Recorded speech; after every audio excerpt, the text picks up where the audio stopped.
Immigration کے خلاف جو صدر ٹرمپ کی جو سخت پالیسی امریکی سپریم کورٹ نے ناکام بنا دی ہے۔ پیدائش کے لحاظ سے شہریت کا مطلب یہ ہے کہ جو بھی شخص امریکہ کی سرزمین پر پیدا ہو وہ خود بخود امریکہ کا شہری ہو جاتا ہے۔ سلیوز تھے بہت سارے، غلام جو تھے، ان کی آزادی اور ان کے حقوق کے تحفظ کے لیے اسے آئین کا حصہ بنایا گیا تھا۔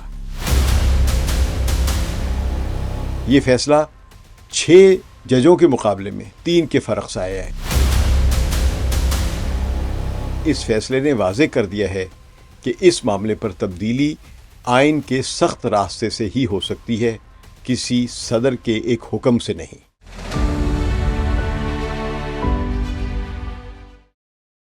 ثقلین امام کا سلام قبول کیجیے۔ ابھی سپریم کورٹ امریکہ کے فیصلے کو 1 دن میں نہیں گزرا تھا جس میں ڈونلڈ ٹرمپ کو ایک دھچکا لگا تھا، ایک اور بڑا دھچکا صدر ٹرمپ کے لیے۔ امریکہ کی سپریم کورٹ نے منگل کو صدر ڈونلڈ ٹرمپ کو سخت شکست دیتے ہوئے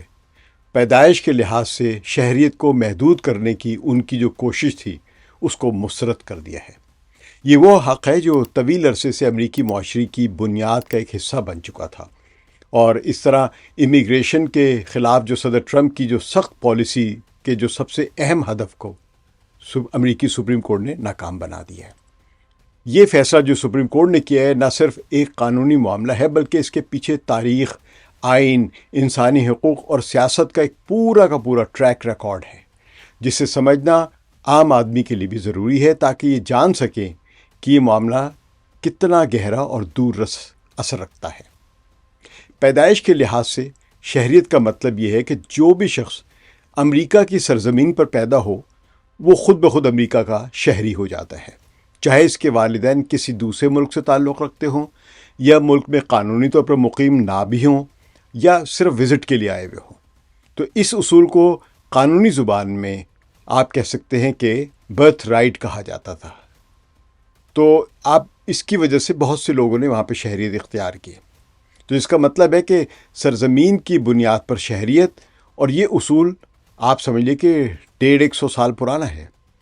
امریکہ میں یہ رواج آزادی کے ابتدائی دنوں سے چلا آ رہا تھا،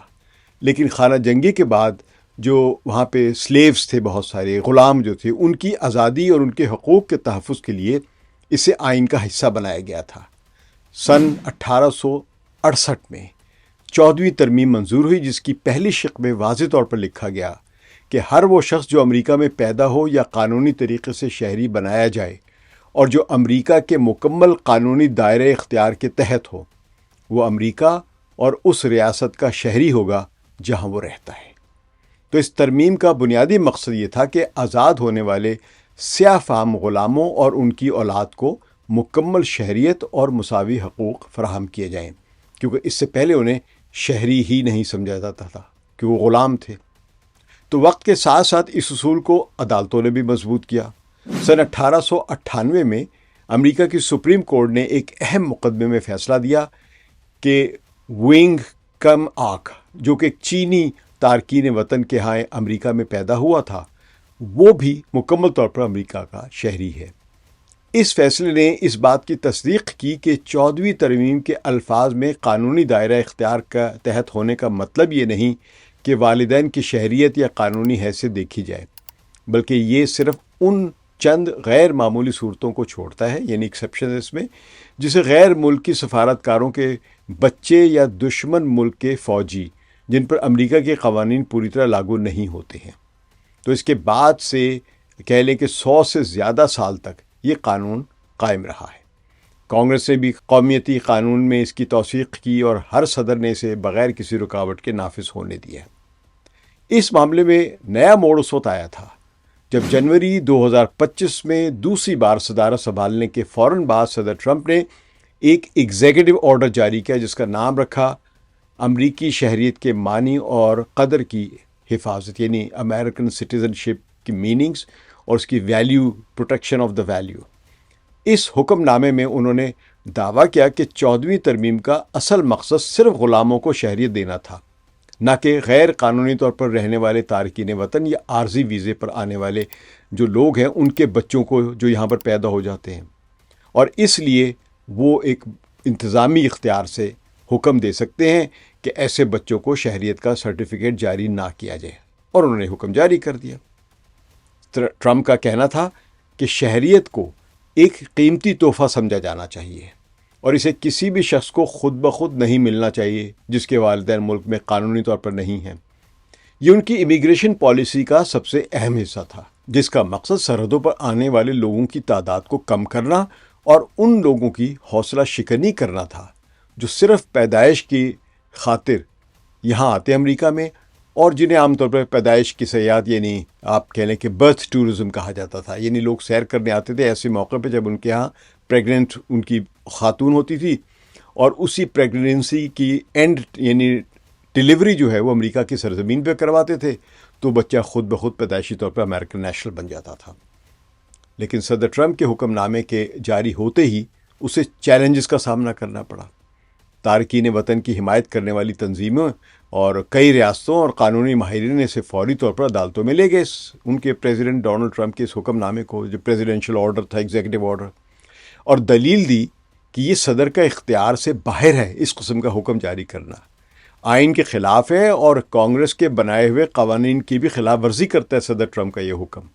تو 3 مختلف وفاقی عدالتوں نے جلد ہی اس حکم نامے پر ملک بھر میں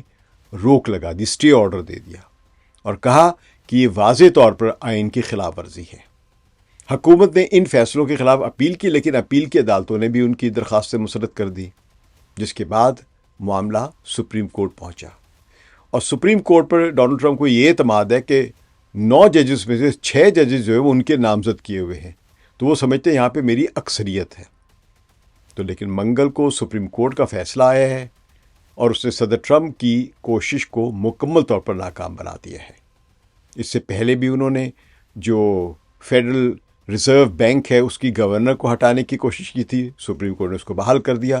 البتہ کچھ فیصلے ڈونلڈ ٹرمپ کی حمایت میں بھی آئے ہیں، لیکن امیگریشن کے حوالے سے یہ ان کا بڑا اہم فیصلہ تھا۔ برتھ رائٹ، ایک سٹیزن شپ جو تھی امریکہ کی، اس کو ختم کرنے کی کوشش کی تھی انہوں نے، لیکن سپریم کورٹ کے تازہ فیصلے نے ان کی یہ کوشش ناکام بنا دی ہے۔ تو اس کا مطلب یہ کہ ان کے لیے ابھی اور بہت سارے مسائل سامنے آنے والے ہیں، تو وہ کئی جگہوں پہ وہ شکست کھا رہے ہیں۔ اگرچہ عدالت نے اس معاملے کی بنیادی قانونی حیثیت پر بات کی ہے، لیکن اس کا نتیجہ وہی نکلا جس سے انتظامیہ بچنا چاہتی تھی، یعنی ڈونلڈ ٹرمپ کی حکومت بچنا چاہتی تھی۔ عدالت نے کہا کہ ایگزیکٹو آرڈر 14th امینڈمنٹ کے واضح الفاظ اور 1 صدی سے زائد کے عدالتی فیصلوں کے خلاف ہے، اور صدر کو یہ اختیار نہیں کہ وہ آئین کی تعبیر بدل دے یا کانگریس کے بنائے ہوئے قوانین کو نظر انداز کر دے۔ یہ فیصلہ 6 ججوں کے مقابلے میں 3 کے فرق سے آیا ہے، یعنی 6 نے اس کے حق میں فیصلہ دیا اور 3 نے اس کی مخالفت میں۔ تو یہ فل بینچ بیٹھا ہوا تھا وہاں پہ، جس میں اکثریت کا خیال تھا کہ شہریت کا معاملہ صدر کے حکم سے نہیں بدلا جا سکتا ہے، بلکہ اس کے لیے آئین میں ترمیم یا کانگریس کی واضح قانون سازی کی ضرورت ہوتی ہے۔ تو یہ ایگزیکٹو آرڈر سے صدر ٹرمپ جو ہے وہ شہریت کی پیدائش کے جو حق بنتا ہے شہریت کا، اس کو ختم نہیں کر سکتے ہیں۔ تو یہ فیصلہ صدر ٹرمپ کے لیے کتنا بڑا دھچکا ہے، اس کا اندازہ اس بات سے لگایا جا سکتا ہے کہ انہوں نے اپنی انتخابی مہم اور صدارت کے ابتدائی دنوں میں اسے اپنی اولین ترجیح قرار دیا تھا۔ انہوں نے اسے امیگریشن کے بحران کا حل، عوام کے اعتماد کی بحالی اور ملک کی شناخت کی حفاظت قرار دیا تھا۔ اس کے ذریعے وہ نہ صرف اپنے حامیوں کو مطمئن کرنا چاہتے تھے، بلکہ مستقبل میں لاکھوں لوگوں کی شہریت کے معاملے پر بھی اثر انداز ہونا چاہتے تھے۔ ماہرین کا کہنا ہے کہ اگر یہ حکم نامہ نافذ ہو جاتا تو ہر سال اندازاً 2 لاکھ سے زیادہ بچے جو امریکہ میں پیدا ہوتے ہیں وہ شہریت سے محروم ہو جاتے، اور ان کے لیے تعلیم، صحت، روزگار اور قانونی تحفظ تک رسائی مشکل ہو جاتی۔ اس سے خاندانوں میں تقسیم پیدا ہوتی، بچے اپنے والدین سے مختلف قانونی حیثیت میں آ جاتے، اور معاشرے میں ایک نئی غیر یقینی صورتحال جنم لیتی۔ تو اس فیصلے کے بعد مختلف حلقوں سے رد عمل بھی آیا ہے۔ صدر ٹرمپ نے اسے مایوس کن فیصلہ قرار دیا ہے اور کہا ہے کہ وہ اس معاملے کو دوبارہ اٹھانے کے لیے طریقہ کار تلاش کر رہے ہیں، لیکن قانونی ماہرین کا خیال ہے کہ اب اس کے لیے کانگریس میں اکثریت یا آئین میں ترمیم کی راہ ہی صرف باقی بچتی ہے۔ ایگزیکٹو آرڈر سے کام نہیں ہو سکتا، اور یہ دونوں باتیں جو ہیں یہ انتہائی مشکل ہیں اور وقت طلب ہے۔ دوسری طرف تارکین وطن کی جو حمایت کرنے والی تنظیمیں ہیں اور ڈیموکریٹک پارٹی ہے اور انسانی حقوق کے جو کارکنان ہیں، انہوں نے اس فیصلے کو آئین کی فتح اور ایکویلٹی کی ایک کامیابی اور امریکہ کی روایات کی بحالی قرار دیا ہے۔ ان کا کہنا تھا اس سے وہ خوف ختم ہوا ہے کہ شہریت کو سیاسی مفادات کے لیے استعمال کیا جائے گا اور ہر بچے کو اس کی پیدائش کی جگہ کی بنیاد پر مساوی حقوق ملیں گے۔ اس معاملے کی اہمیت یہ بھی ہے کہ اس نے امریکہ کی بنیادی اقدار پر ایک بار پھر روشنی ڈالی ہے۔ امریکہ ہمیشہ سے اپنے آپ کو امیگرنٹس کے سرزمین کہتا آیا ہے، جہاں کسی بھی شخص کی قسمت اس کی پیدائش کی جگہ سے بدل سکتی ہے۔ تو پیدائش کے لحاظ سے شہریت اسی سوچ کی علامت ہے، جس میں کہا جاتا ہے کہ قانون کی نظر میں ہر شخص برابر ہے، چاہے اس کے والدین کہیں سے بھی آئے ہوں۔ اگرچہ اس اصول کے مخالفین کا کہنا ہے کہ اس سے غیر قانونی طور پر ملک میں رہنے والوں کی حوصلہ افزائی ہوتی ہے، لیکن اس فیصلے نے واضح کر دیا ہے کہ اس معاملے پر تبدیلی آئین کے سخت راستے سے ہی ہو سکتی ہے، کسی صدر کے ایک حکم سے نہیں۔ تو مجموعی طور پر یہ فیصلہ ایک ایسی رکاوٹ ہے جو طویل عرصے سے چلے آ رہے نظام کو بچاتا ہے اور اس بات کی یقین دہانی کراتا ہے کہ امریکہ میں آئین سب سے اوپر ہے اور کوئی بھی طاقتور شخص اسے اپنی مرضی سے نہیں بدل سکتا، چاہے وہ ڈونلڈ ٹرمپ ہی کیوں نہ ہو۔